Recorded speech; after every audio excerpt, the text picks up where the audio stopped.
During the day, a window functions as a bridge. It floods the interior with sunlight, blurring the line between the safety of your home and the environment outside. But when the sun sets and you turn off the lights, that physical boundary undergoes a psychological shift. The room's interior disappears, and the glass begins to redraw the line between you and the night. Look at this setup. You stand in pitch blackness, looking at an illuminated patio. You are physically connected. The left pane is cracked open, but the interior darkness creates a visual barrier, psychologically severing you from the courtyard.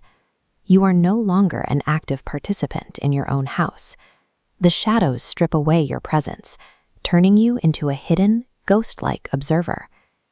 Why does this specific contrast, total darkness inside, harsh light outside, consistently trigger such a strong mix of quiet comfort and cinematic detachment? It starts with a biological trick. Without ambient light bouncing off the walls, your brain instantly loses its spatial awareness of the room you're standing in. Because the only visual data available comes from the illuminated exterior, your visual cortex collapses reality from 3 dimensions down to a flat, glowing 2-dimensional plane. Notice the thick, dark mullions intersecting the background. Without the wall, these grids act as a forced perspective frame, mimicking a movie screen. Look through the glass at the corrugated roof and dangling chain. The black framing completely isolates them from the yard. Absolute darkness removes the surrounding context, transforming an everyday outdoor patio into a designated scene, turning the window into a theater screen and you into a passive audience member. There is a deeper evolutionary reason why this setup feels so comforting. It is grounded in a framework known as Prospect-Refuge Theory.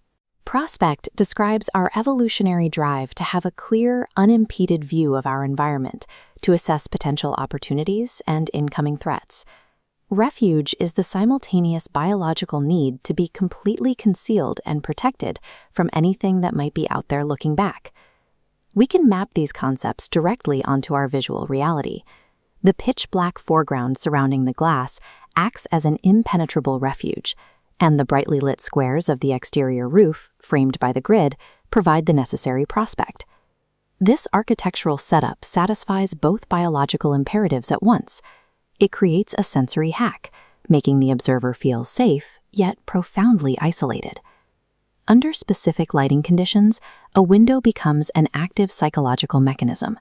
It taps directly into our oldest instincts, granting the observer the biological advantage of being entirely unseen while watching the world. We typically define architecture by its ability to provide physical shelter from the elements, but buildings possess a secondary, hidden function. By manipulating extreme light and extreme darkness, the spaces we build can directly dictate our internal emotional states.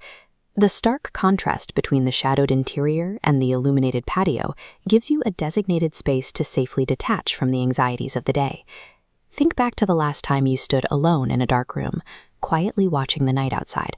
You were experiencing a form of primal architectural cinema, engineered by your own biology.